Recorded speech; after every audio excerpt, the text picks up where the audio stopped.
नमस्कार फ्रेंड्स। आज हम एक मेडिकल नेग्लिजेंस केस के बारे में बात करेंगे जिसमें पोस्ट ऑपरेटिव सिजेरियन के बाद स्पंज मिला।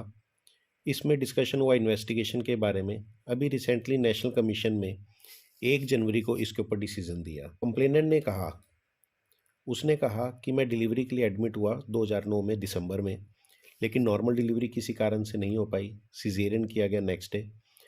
सीजरियन के बाद 2-3 दिन बाद मेरे को छुट्टी कर दी, लेकिन मेरे को बार बार पेन रहता था। उसके लिए मैंने बहुत बार दिखाया, लेकिन हर बार सिम्टोमेटिक ट्रीटमेंट देते गए।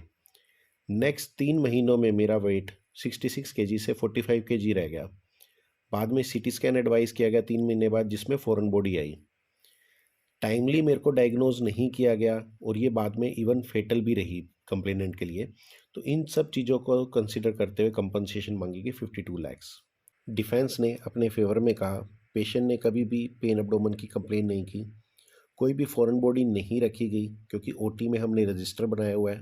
बोर्ड पे जो ओटी मेन स्टाफ होता है, जब सभी कुछ काउंट्स वगैरह पूरे होते हैं तभी उसके बाद ये किया जाता है।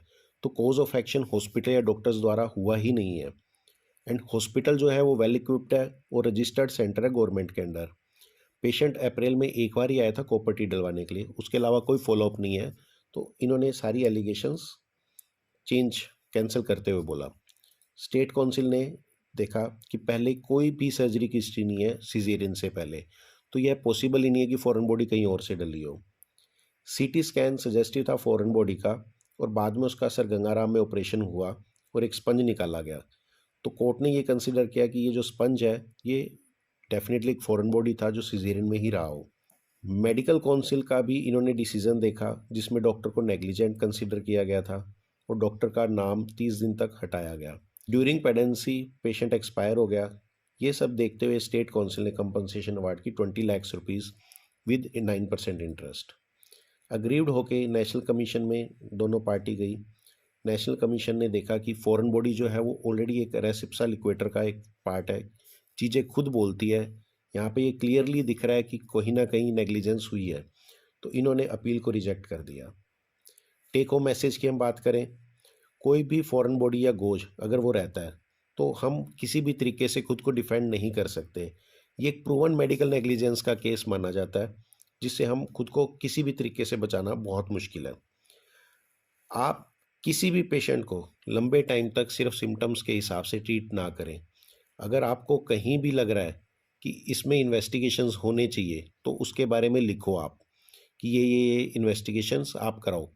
अगर पेशेंट इन्वेस्टिगेशंस नहीं करवा रहा, तो भी आप अपने ओपीडी स्लिप पे डॉक्यूमेंट करें कि मैंने ये इन्वेस्टिगेशन एडवाइस की है, पेशेंट इस चीज़ को नहीं करवा रहा। आप रिपीटेडली बार बार ट्रीटमेंट दे रहे हो, सिम्टोमेटिकली बेटर है, इन्वेस्टिगेशन नहीं करा रहे, तो this is due to us only. अगर हम खुद को प्रूव ही नहीं करेंगे, आप सिंपल ओपीडी पे लिख ही नहीं रहे, डैट मीन्स आपने इन्वेस्टिगेशन एडवाइस ही नहीं की।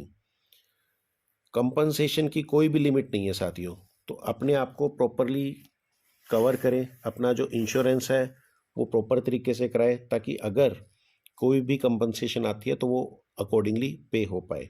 थैंक यू साथियों। आप हमें कांटेक्ट कर सकते हैं हमारे ईमेल आईडी पे। अधिक से अधिक इस चैनल को शेयर और सब्सक्राइब करें, ताकि लॉ की जो नॉलेज है सभी डॉक्टर्स तक पहुंच सके और वो एक धड़ल्ले से अपनी प्रैक्टिस कर सकें बिना किसी डर के। Thank you.